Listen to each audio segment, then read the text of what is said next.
Fans have been waiting for a Black Widow movie for over a decade, including myself. Not to mention the movie was supposed to be released over a year ago. Well, we finally got it, and not impressed. So the movie starts out with a flashback to what's supposed to be Natasha as a child. Don't know about that. In Ohio, playing with 6-year-old Yelena, who is Nat's foster sister. Yelena falls and hurts her knee and starts crying. Melina, their foster mom, comes over and blows a kiss on her knee. The three of them head inside and get ready for dinner. Alexei, who is also Red Guardian and sister's foster dad, walks in the house and Melina asks him how his day was. Alexei doesn't respond and is visibly upset. Melina walks over to him and asks how long they have, and he says an hour. Alexei goes over to the girls and says, "Do you remember that big adventure that I said we'd go on one day? Today's the day."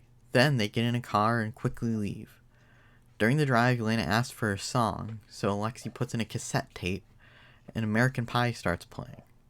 Remember that song because it'll come up again later. They arrive at a hangar where the girls get in a plane. A bunch of S.H.I.E.L.D. agents arrive at the hangar. Because Alexei stole info from Hydra regarding mind control, that becomes a big factor throughout the movie. Alexei moves a big metal trailer out of the way and Melina starts moving the plane. As the plane goes down the runway, Alexei chases it while fending off the FBI. One of the agents shoots Melina and she is unable to control the plane. Melina then asks the 6-year-old Yelena to control the plane. Just imagine someone in that writer's room pitching this. I have an idea. Instead of having the older sister control the plane, let's have the 6-year-old girl do it. Fantastic fucking idea, Marvel. Somehow, young Elaine is able to drive the plane and get it to take off. Before she got it off the ground, Alexei was able to jump on one of the wings and was able to hold on. They then fly to Cuba. Melina is tended to while Alexei talks to Dreykov. Oops, wrong one. Nope. There, that's better. He's the movie's main villain. The guards then try to grab the girls, but Natasha is able to take a gun from one of them, and Nat is pointing it at Alexei when he's able to calm her down and take the gun. 2 guards inject both girls with something that knocks them out. The guard picks them up, and they are ultimately taken to the Red Room. Next, there's a scene where a bunch of girls, including Nat and Yelena, are I think in the back of a truck. The girls are freaking out, while Dreykov tells the guards to remove the defective ones. Nat and Yelena get separated until the time period of Captain America Civil War, which is when the movie takes place. There's then a montage of all the girls training and a bunch of other stuff that happens at the Red Room. We jump to what is present day in the movie, where we see Natasha in an apartment building where a bunch of FBI agents are searching for her. Ross says she violated the Sokovia Accords by assaulting Prince T'Challa. Natasha calls General Ross and says he looks desperate. He says the same back. She hangs up and we find out she wasn't even there, but on a ferry. Next we see Yelena in Morocco, who's still controlled by Dreykov in the Red Room. She's on a mission with another Black Widow to retrieve a suitcase being protected by a woman. The woman spots them watching her and tries to get away. Yelena tracks her down and stabs her. The woman uses this magical mind controlling antidote on Yelena, which, you guessed it, frees her from mind control. Apparently she used to work for the Red Room, but we don't know how she made the antidote or how it works. It just does. Yelena realizes what she did and starts to freak out. The woman, with her final breaths, tells her to save the others. Yelena cuts herself open and takes out a tracking ship.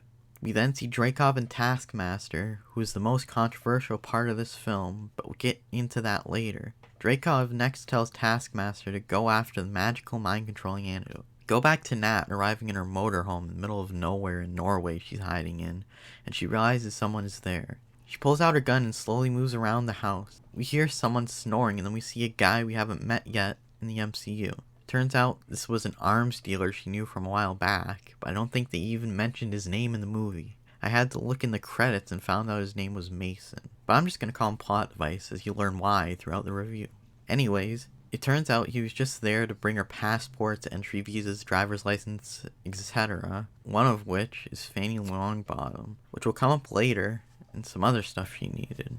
He also brought some stuff she left in Budapest, which she put in her car because she was going to throw it away. After he leaves, she gets settled in and the power goes out. She tries to restart the generator, but she needs gas. Natasha drives off and all of a sudden Taskmaster shoots an arrow under her car and it explodes. Nat pulls out her gun and starts shooting, but Taskmaster blocks the bullets with a shield. She gets out and they fight. Taskmaster brings Natasha to the ground. Taskmaster turns to the car and uses a sensor in the helmet and sees a suitcase. Nat realizes Taskmaster is not after her and somehow is able to get what we find out is the magical mind controlling antidote in the case out of the carrying case and hide it. Taskmaster throws Nat off the bridge they were on, which if this were real life, she'd die, gets to shore. Next thing we know, she's at her old apartment complex in Budapest looking for Yelena. Yelena's there and they fight. They decide they can trust each other, but Yelena seems upset that she brought the magical mind controlling antidote back, even though she sent it to the apartment they're currently in. Also, how would Yelena know where to send it? I highly doubt Nat's address is public. Anyway, Yelena ends up telling her what the stuff is she sent her, and confirms Taskmaster's after it. It's also revealed that Nat had thought she killed Dreykov on a mission with Hawkeye, but they didn't check for bodies. Not very smart for the top Russian spy with decades of training. While they're talking, the Black Widows blow a hole in the ceiling and descend into the apartment. They fight, and the Black Widows chase them. Yelena and Natasha jump onto a pipe and disconnect it as a Black Widow tries to jump to the pipe for them. Nat grabs her hand and tells her to hold on, but the widow stabs her own hand, I think accidentally, lets go, and falls from a great height. Both Yelena and Nat fall as well. Yelena falls onto some steps, and Nat hits off multiple vents on the way down, like every fall in a superhero movie, and makes it to the ground. She tries to help the Black Widow, but she holds up her arm and activates her gauntlet. She first points it at Nat, but Dreykov hits a button that says terminate on it from his console. The Black Widow says, "I don't want to do this, and he's making me." She then proceeds to shoot herself and die. Next, they get on Yelena's bike and Taskmaster shows up in an armored vehicle. So begins the chase. Taskmaster is eventually able to shoot out the back tire, so they steal a random guy's car and keep the chase going. But eventually, Taskmaster uses their arrow again to blow up the bottom of the car and send it rolling into a subway. Yelena is bleeding, but they get out of the car and go into the ventilation system under the subway, into an old hideout of Nat and Clint's, which was just conveniently there. Taskmaster follows Yelena's blood trail to the vent, jumps in, but loses them somehow. I don't know. Once it seems like they're safe, they have a conversation and Nat reveals she killed Dreykov's daughter at the same time she thought she had killed Dreykov as collateral. While she tells the story, we get a flashback where Hawkeye is talking over the comms, where he has all of 2 lines. They get out and go to a convenience store where they have this conversation about why Nat didn't contact her and how they're just trained killers right in front of the clerk. Anyway, Yelena makes fun of her superhero pose and mimics it. They continue talking, eventually have an exchange about Yelena's vet. Now this is where the movie starts to fall apart. Nat says she knows someone who might know where the Red Room is, and that they'll need a jet. So we return to plot device. He ends up giving them a shitty looking helicopter instead, because he doesn't have enough time and money. We go to a Russian prison in the middle of the frozen tundra, surrounded by mountains where Alexei is being held. We see him arm wrestling other inmates while getting a tattoo on his back at the same time. He destroys all of them and even breaks one of their wrists, since he's basically the Russian Captain America. He gets a mail call, so he gets the mail, opens it, and it's Red Guardian talking action figure. He pulls the cord to get it to talk, and the head pops off. He catches it and finds an earpiece inside.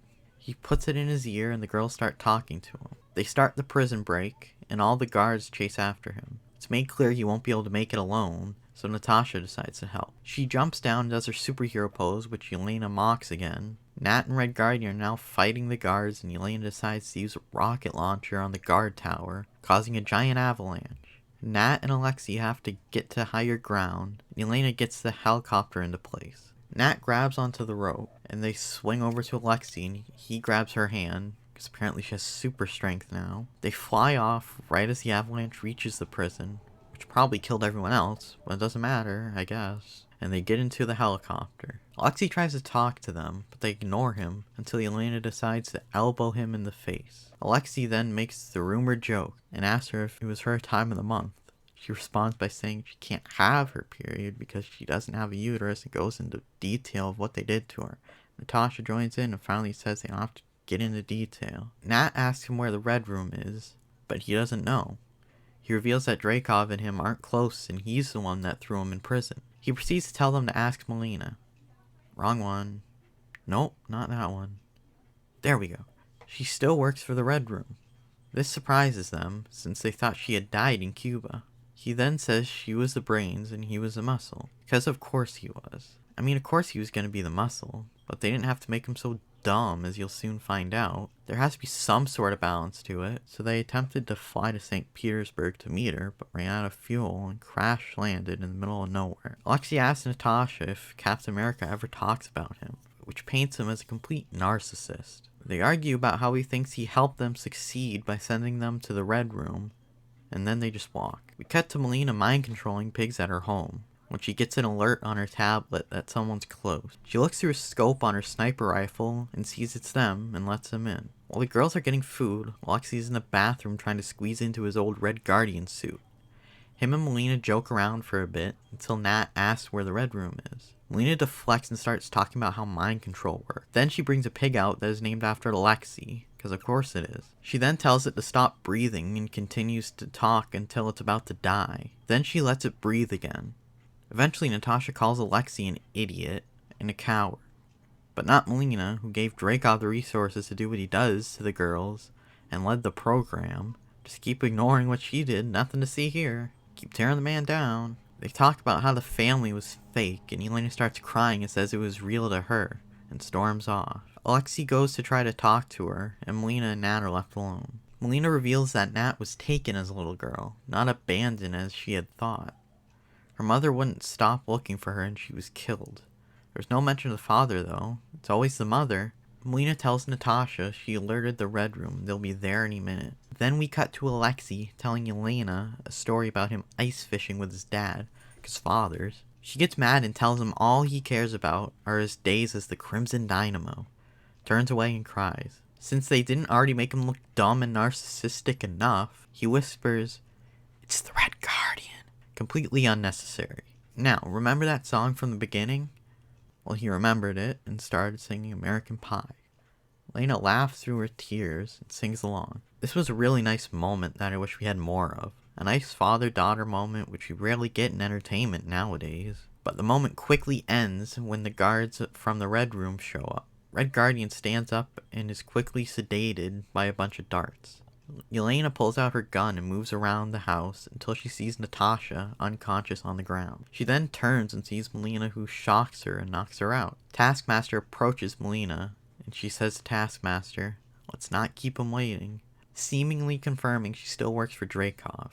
Red Guardian wakes up on a jet and sees Melina controlling it. Now this is where we finally find out where the Red Room is. Melina says, "We're touching down in a couple minutes." Red Guardian responds with, "Why are we still looking up?" He looks up and we finally see the Red Room, and it's a giant fucking ship in the sky. Classic Marvel, I guess. It should have been some creepy facility that looks like it was abandoned in the middle of nowhere. At least don't do this. He gets knocked out again, and the next thing we know we're in the Red Room. Now after an hour and a half, we get to see the main villain for more than 5 seconds. Damn it, I did it again. There. Now, Melina meets with Dreykov and tells her she needs to take care of the magical mind-controlling antidote, and he wants to cut Elena's brain out to identify the weakness. We then see Elena strapped onto an operating table, and Nat and Red Guardian both wake up in cells. Dreykov then says he wants Melina to put Nat under mind control. Next, we find out Natasha was wearing one of those face-swapping masks things from Captain America the Winter Soldier, but he could tell and called her out. Red Guardian apologizes for being a coward to who he thinks is Natasha, but she opens the cells and Melina reveals it's her. Melina talks to Elena over earpieces they and Natasha have on, and tells her she has a blade concealed in her belt to escape, so she uses it and beats up everyone in the Red Room. Red Guardian tries to apologize again over the comms, but he wasn't given an earpiece, because of course he's not. There's a flashback to Melina and Nat coming up with a plan, which isn't much of a plan. Melina tells Elena to go to where she thinks the magical mind-controlling antidote was put. Next, we get the big reveal, the most controversial part of the movie. Dreykov tells Taskmaster to take off their masks, and when they do, it's revealed that Taskmaster is Dreykov's daughter. Now where have I seen this before?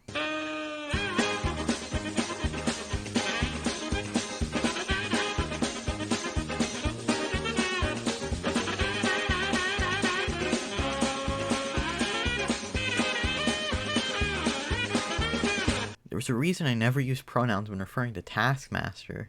They even call Taskmaster he throughout the movie if you pay attention. They even do this in Loki. I'll get more into why what they did to Taskmaster was criminal later. But let's finish this recap up. Dreykov sends Taskmaster to take care of the others, and as soon as she leaves, Natasha pulls out her gun and aims it at Dreykov. He tells her to do it, but she can't. She's frozen. Dreykov asks if the safety is on, takes the gun, inspects it, and says, no, and easily shoots it in the air. He says, try your knife. She quickly pulls it out and lunges at him, but she freezes once again mid-lunge. Now what I'm about to tell you may make you lose brain cells. Ready? Dreykov tells Nat that there's a pheromonal lock.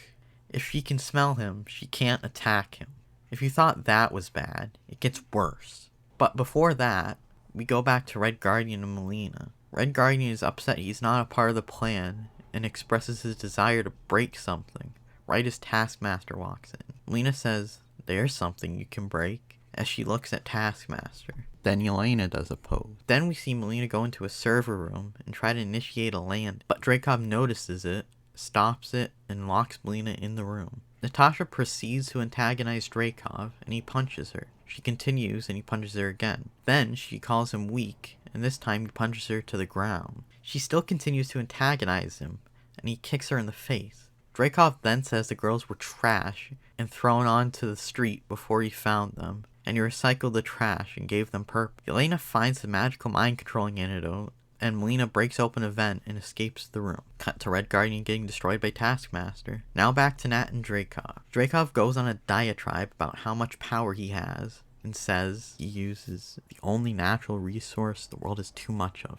Girl. I know you're trying to make him sound evil, but really? You don't think that's a bit on the nose, Marvel? Nat thanks him for his cooperation, and we get another flashback right before they went to the Red Room, in which Melina tells her about the pheromonal lock, and that she needs to, quote, sever the nerve. Nat once again tells him he was too weak. Now, ready to lose even more brain cells? She slams her face on the desk, breaks her nose, and severs the nerve.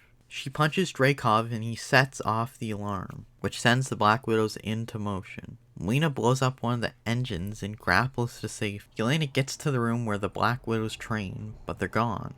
She finds the grenades on the wall, grabs one, and attaches the magical mind-controlling antidote to it. Now we cut back to Red Guardian getting destroyed again, but Melina comes to save the day, because now she's the brains and the muscle, apparently. Melina throws Taskmaster in a cell, and Alexei closes it. Now we see Natasha about to maybe kill Dreykov, but the Black Widows come in and stop her.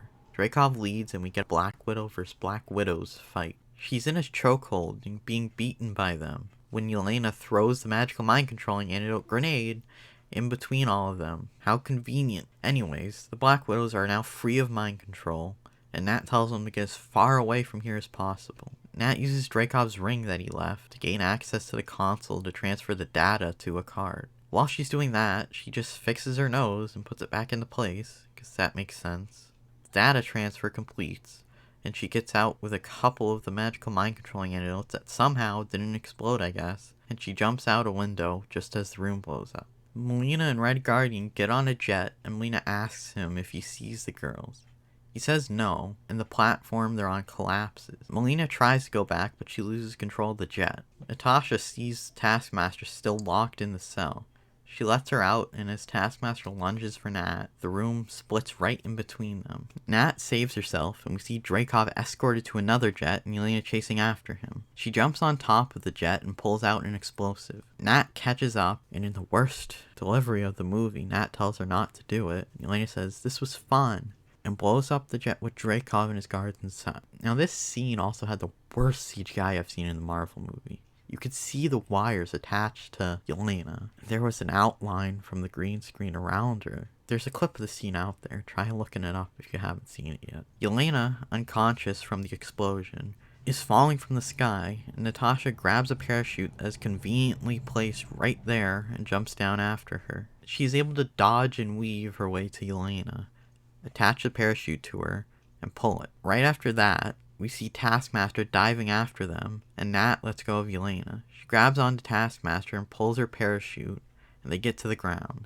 Nat is able to pull Taskmaster's helmet off, and one of the magical mind-controlling antidotes is conveniently in between them. Nat punches it and frees Antonia, which is her actual name. Antonia asks if Dreykov's gone, and Nat tells her. She then finds Yelena and apologizes for not coming after her. Melina and Alexei walk up, and Nat turns to him and asks if he has anything to say. Because the woman never has to apologize for anything, apparently, according to Marvel.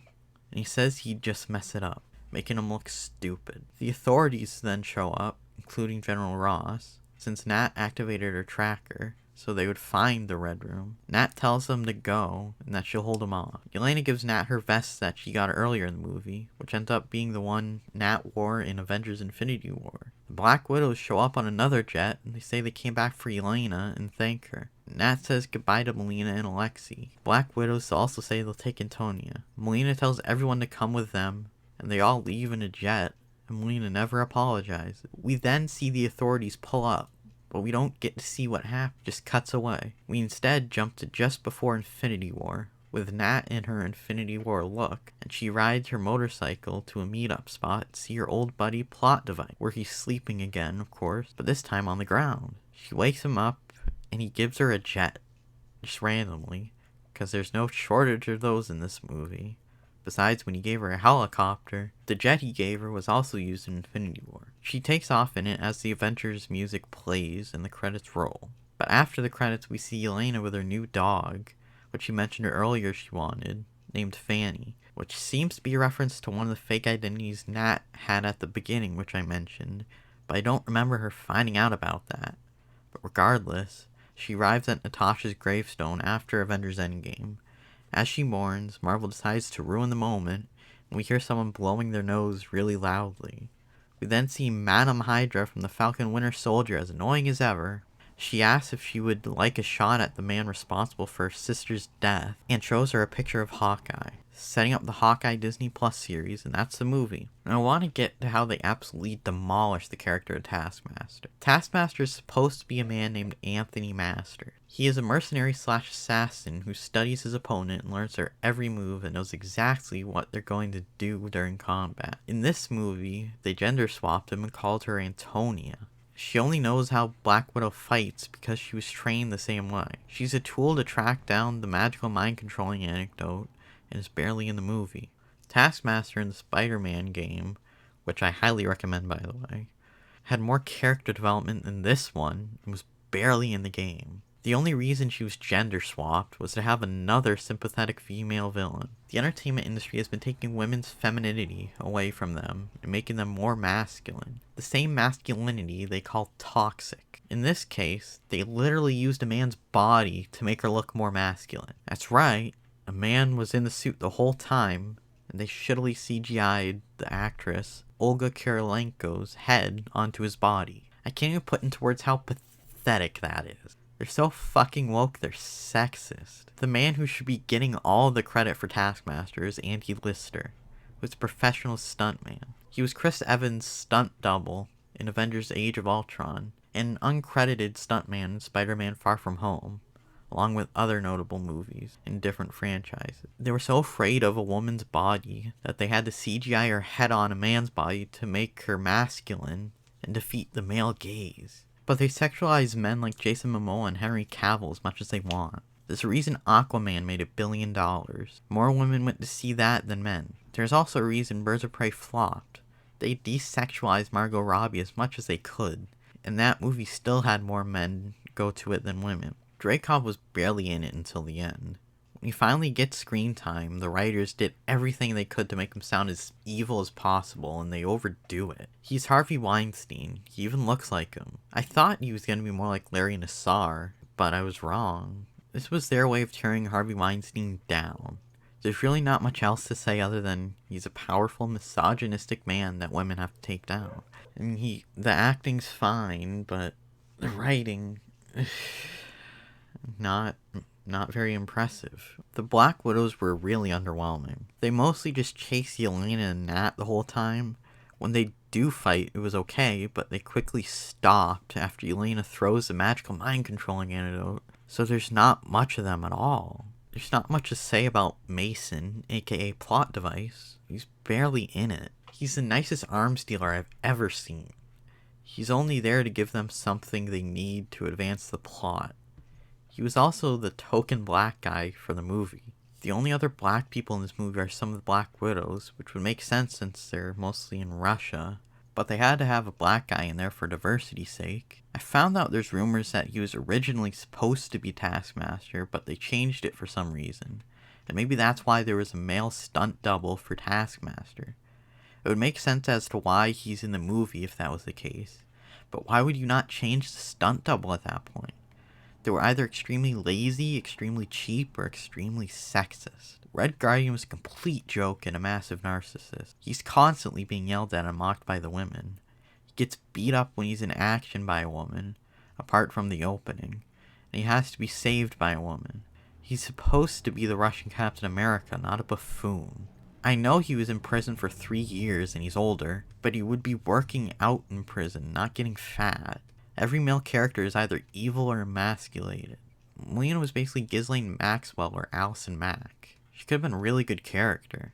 If they wanted to gender swap Taskmaster, they could have had her act like she was going to betray the Red Room and work with the family, and then later she betrays them again, and we find out she's Taskmaster. Instead, they make her this character who has been working for the Red Room for decades, and all of a sudden she betrays it over a fake family she had over a 3-year period over 2 decades ago. They try to make her sympathetic, even though she's basically Dreykov's right-hand woman, and she never has to apologize.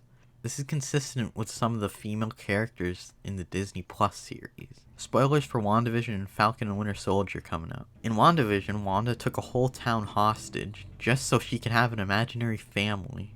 And when she lets them go, Monica Rambeau tells her, "They'll never know what you sacrificed for them." Also, in Falcon and Winter Soldier, when Carly, the leader of the terrorist organization, the Flag Smashers, who killed and injured dozens, dies, Falcon says this. "You have to stop calling them terrorists." And this. "You've got to do better, Senator." Marvel really seems to have a fascination with terrorists, especially female ones. Natasha/Black Widow, which I only call her once to avoid confusion, was fine. Scarlett Johansson has been a part of the MCU for over a decade now. She knows what she's doing. I thought the writing kind of hurt her performance a bit, though. She was kind of snarky throughout the movie, but did well with what she was given. Nat was invincible, apparently, because she took multiple falls from deadly heights, and she was fine each time. They do things with her that you would do with superheroes with powers, which she shouldn't be able to handle. Lastly, we have Yelena. This was more so her movie than Natasha's. Florence Pew Pew Pew did great with what she was given. I love the character. She had good one-liners, even though it doesn't make much sense for the character, necessarily, since she was mind-controlled for all those years, so she shouldn't have much of a personality, but it worked for me. She was also really able to carry the emotional and intimate moments. When Red Guardian starts singing American Pie, and she fights through the tears and sings along, that was the best moment in the film, in my opinion. It was a shame what led up to it, and what interrupted it was done so poorly. The biggest problem with her, though, is that she's tiny. Even though she's highly trained, it's not very believable for her to be beating up a bunch of guys. She's definitely the best thing about this film, and I would say I can't wait to see more of her, but considering the direction of the MCU, I'm nervous to say it. You can tell in parts they were trying to mimic Captain America the Winter Soldier a lot in this film. I even mentioned it a few times. But they do everything worse. They use the face swap things in a much cheaper way. They thought they killed Antonia in the explosion, but she survived. Just like when they thought Crossbones died in an explosion, but at the end, you see he might be alive and he comes back in Captain America Civil War. But they did check for his body in that. It also seems like they got inspiration for the vehicle chase with Taskmaster from it as well. It seemed like they didn't know what direction they wanted to take the movie in. Sometimes it felt like they were trying to make it a spy thriller. Other parts, they wanted to make it a family drama. Some of it even felt like an over-the-top Law & Order SVU even. Scarlett Johansson in an interview said, "I didn't want it to be an espionage film, and I think we avoided that. Instead, we got a hodgepodge of different genres messily put together in the form of a Me Too movie with a poorly written dialogue.